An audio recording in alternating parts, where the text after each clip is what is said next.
Selamat pagi Bapak Ibu, saudara, Sobat Messenger, salam sejahtera untuk kita semua. Pagi hari ini kita mengucap syukur oleh anugerah Tuhan kita dikaruniakan satu kehidupan yang baru.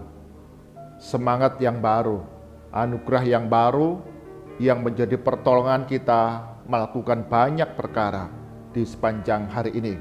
Kita akan mengawalinya bersama dengan Bread of Life. Kita belajar firman Tuhan, mencari kehendak Tuhan, agar segala sesuatu yang kita lakukan sepanjang hari ini sungguh membawa kemuliaan bagi nama Tuhan. Mari kita berdoa terlebih dahulu. Tuhan Yesus, sungguh anugerah-Mu besar dalam kehidupan kami. Pagi hari ini Engkau karuniakan kepada kami satu anugerah yang baru, kehidupan yang baru, pertolongan yang baru yang dapat kami nikmati di dalam berbagai perkara yang kami akan lalui. Bersama-sama dengan Sobat Messenger kami akan belajar kebenaran firman Tuhan, mencari kehendak Tuhan dalam kehidupan kami. Berkati kami yang terbatas, yang lemah, dengan Roh Kudus-Mu kami boleh mengerti firman Tuhan yang kami baca, kami renungkan, kami simpan dalam hati, dan kami lakukan dalam kehidupan setiap hari.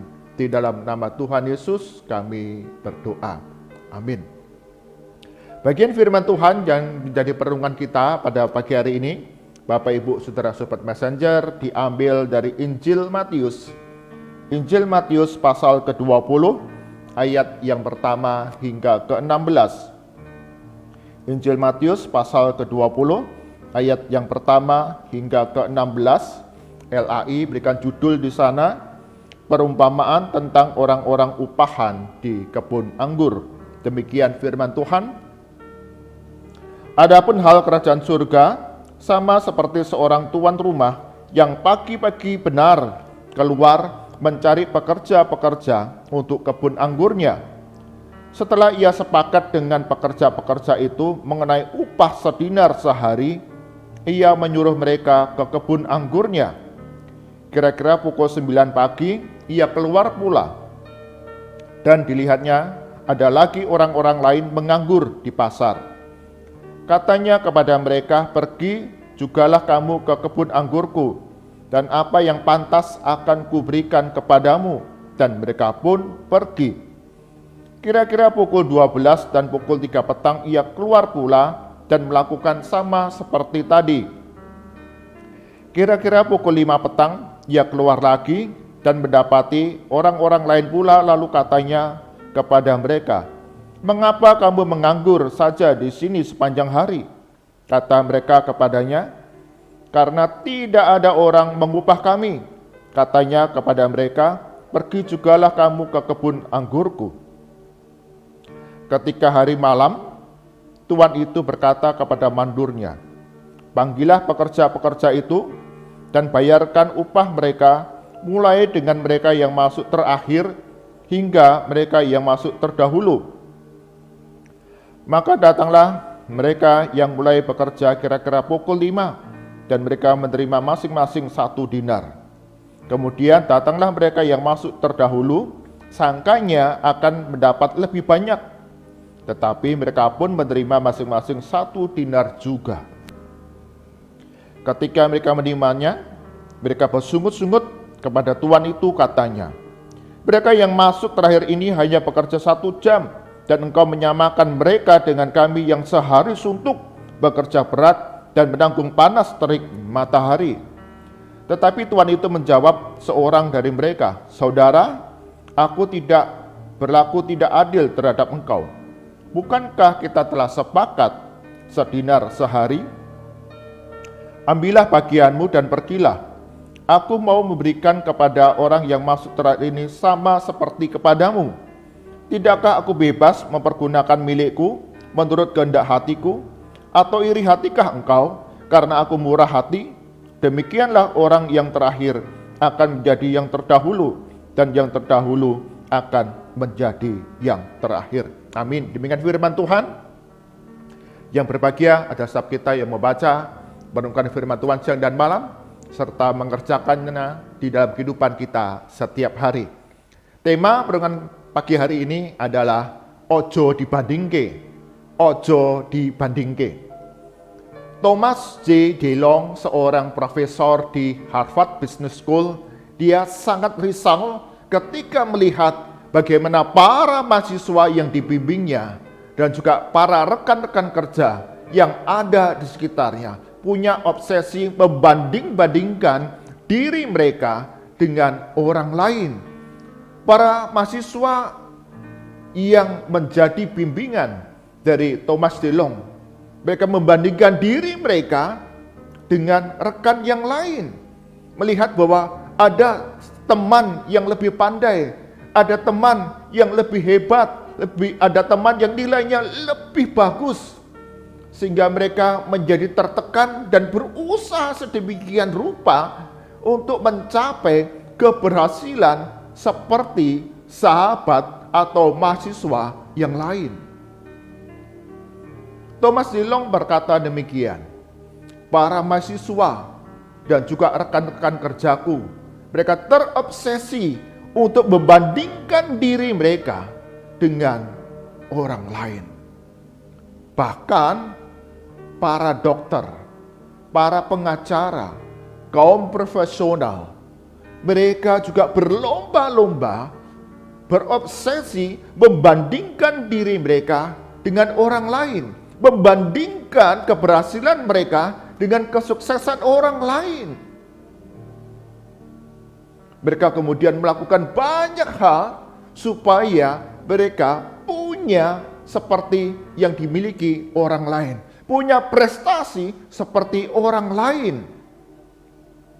Dan obsesi membanding-bandingkan ini membawa dampak buruk baik kepada pribadi ataupun juga kepada perusahaan, institusi di mana mereka berada. Ketika kita terobsesi membandingkan diri sendiri kepada orang lain, maka yang terjadi adalah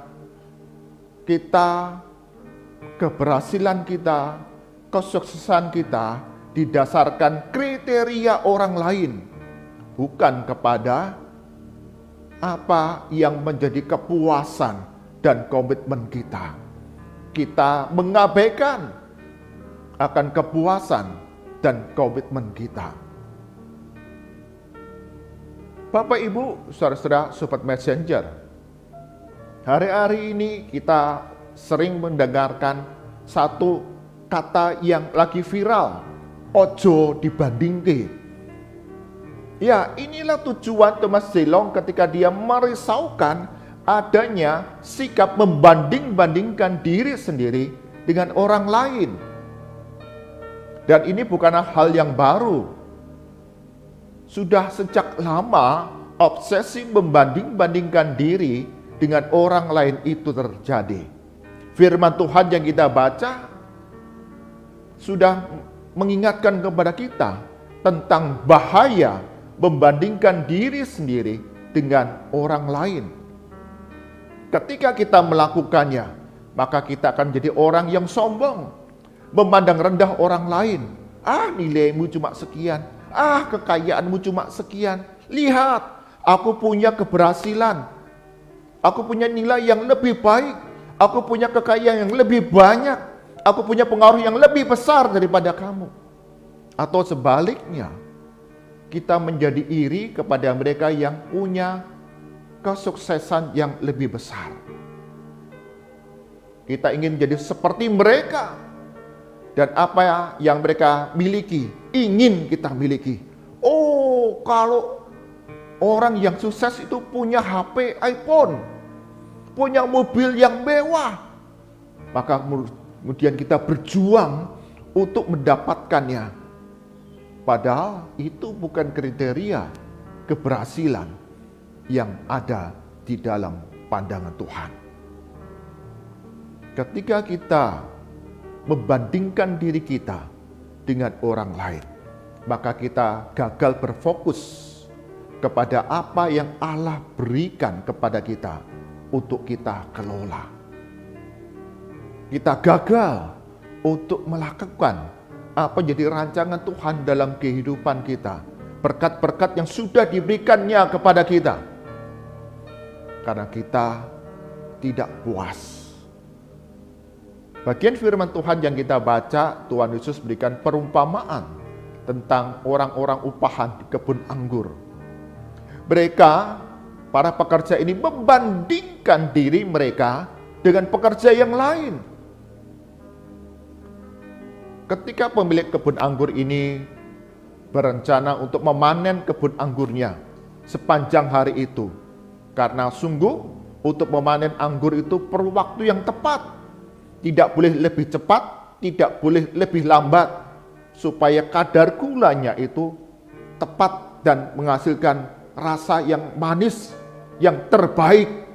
Karena itu, maka pemilik kebun anggur memperkerjakan orang-orang untuk memanen kebun anggurnya hari itu juga.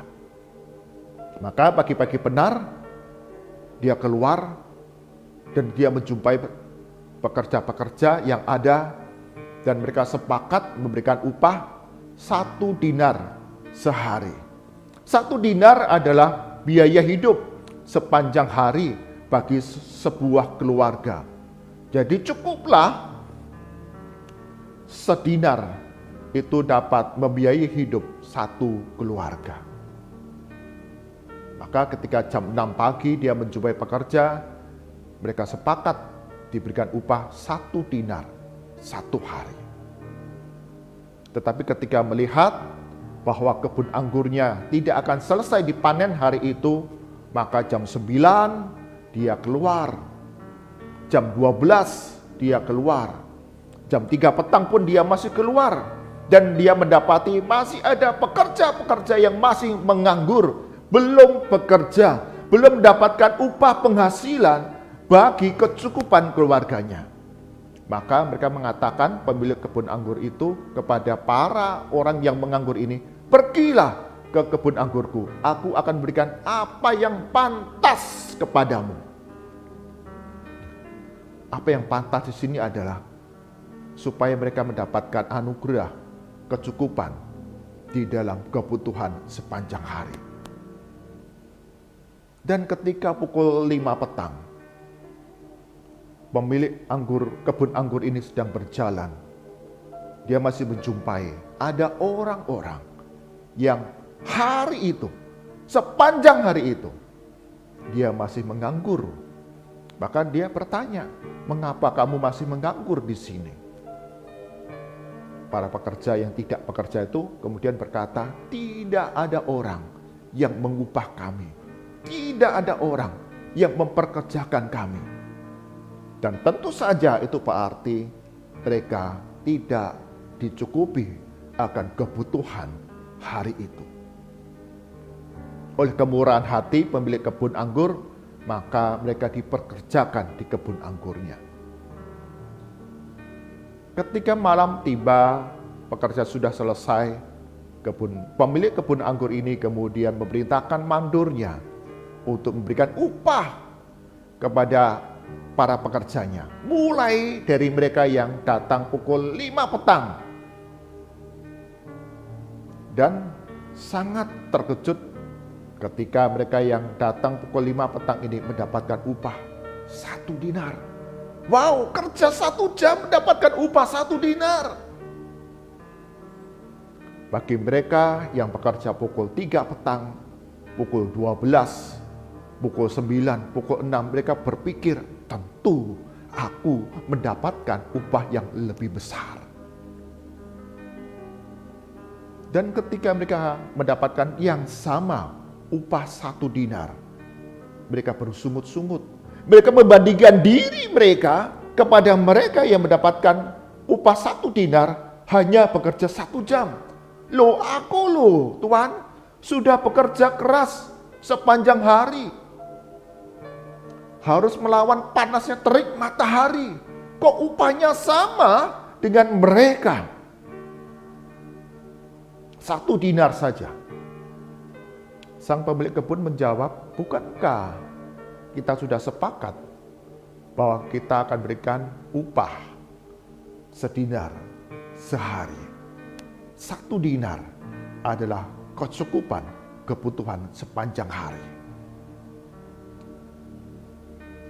Jadi pemilik kebun anggur ini ketika Dia memberikan upah yang sama bagi semua pekerjanya pada jam-jam yang berbeda, menggambarkan akan kemurahan hati sang pemilik kebun ini untuk mencukupi kebutuhan setiap para pekerja yang ada di kebun anggurnya.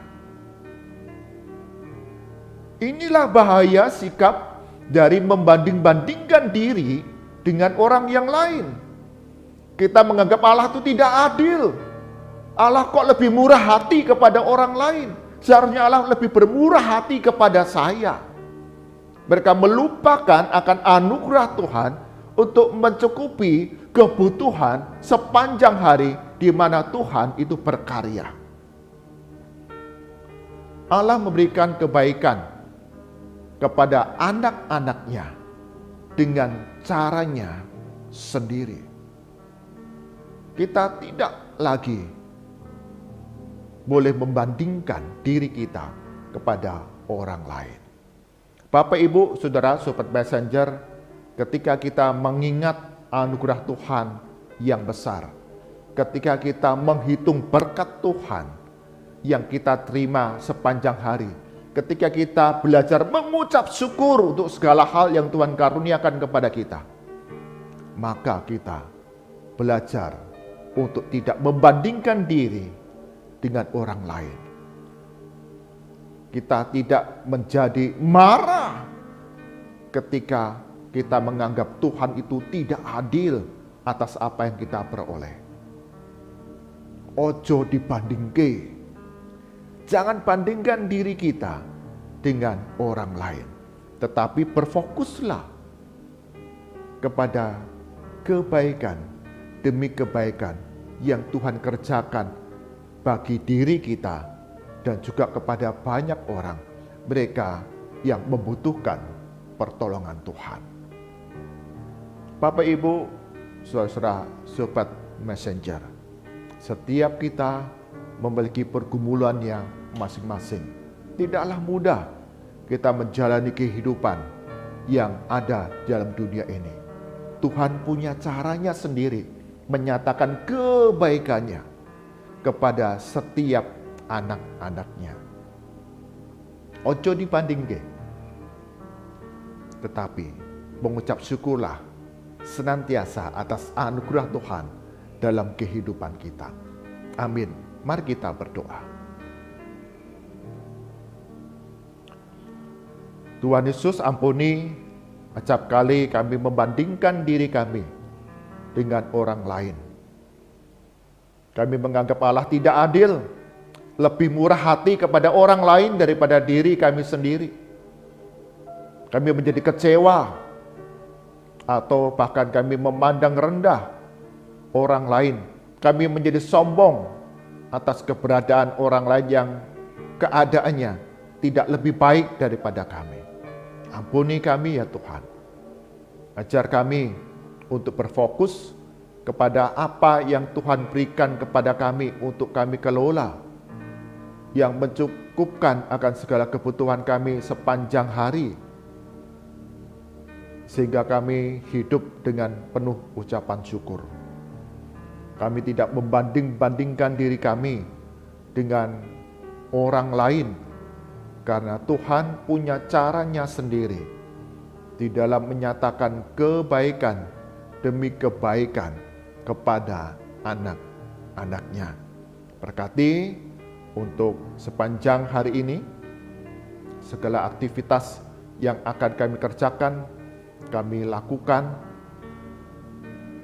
baik di dalam keluarga, baik di tempat kami bekerja, berusaha, kami belajar di dalam lingkungan kami. Sungguh Tuhan akan membuatnya berhasil dan cukupkan akan segala kebutuhan kami sepanjang hari ini. Kebaikan Tuhan boleh kami rasakan dan kami tidak membandingkannya dengan orang-orang lain. Lindungi segala perjalanan kami dengan keselamatan, dan setiap anggota keluarga kami Engkau peliharakan. Ikat kami dengan kasih yang saling memperhatikan satu dengan yang lain. Kami berdoa bagi anak kami, orang tua kami, saudara kami yang tidak tinggal satu rumah. Mereka ada di tempat yang lain, di rumah yang lain, di kota yang lain, bahkan di negara yang lain. Tuhan Yesus, sungguh Engkau peliharakan kehidupan mereka, cukupkan segala kebutuhan, dan membuat berhasil segala usaha pekerjaan mereka. Sehingga kami terus menggantungkan keluarga kami di dalam kasih karunia Tuhan yang setia. Berdoa untuk sekolah-sekolah Kristen, Tuhan mau berkati, setiap guru diberikan kreativitas, kesabaran, kasih dan hikmat di dalam mengajar setiap peserta didik, setiap murid yang dipercayakan. Mereka bukan saja dibekali oleh pengetahuan intelektual, tetapi juga iman pengenalan kepada Yesus Kristus sebagai Tuhan dan Juru Selamat.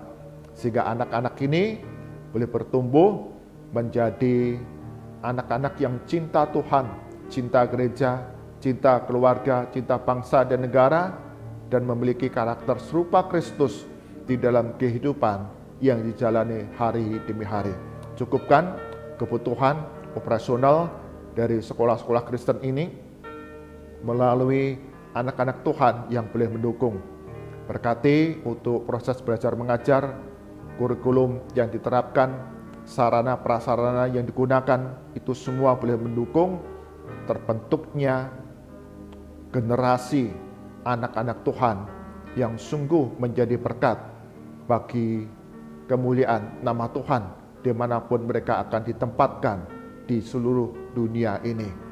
Mari angkatan kita, arahkan hati kita kepada Tuhan, dan kita terima berkat dari Tuhan. Kasih karunia, hikmat, pertolongan, dan damai sejahtera dari Allah Bapa, Putra, dan Roh Kudus senantiasa hadir dalam kehidupan kita hari demi hari, menjadi pribadi anak-anak Tuhan yang penuh pengucapan syukur, karena kasih setianya selalu hadir, mencukupkan kebutuhan, menolong kita, memulihkan kita, memberikan kemenangan demi kemenangan, karena anugerahnya selalu hadir dalam kehidupan kita dari sekarang sampai selama-lamanya. Amin. Bapak Ibu, saudara-saudara Sobat Messenger, Allah punya cara menyatakan kebaikannya kepada setiap anak-anaknya. Dengan caranya yang ajaib, Dia mencukupkan segala kebutuhan kita sesuai dengan kemampuan kita. Karena itu ojo dibandingkan. Jangan membandingkan diri kita dengan orang lain, tetapi berfokuslah, mengucap syukurlah atas anugerah Tuhan hari demi hari yang kita alami. Tuhan Yesus berkati kita semua. Amin.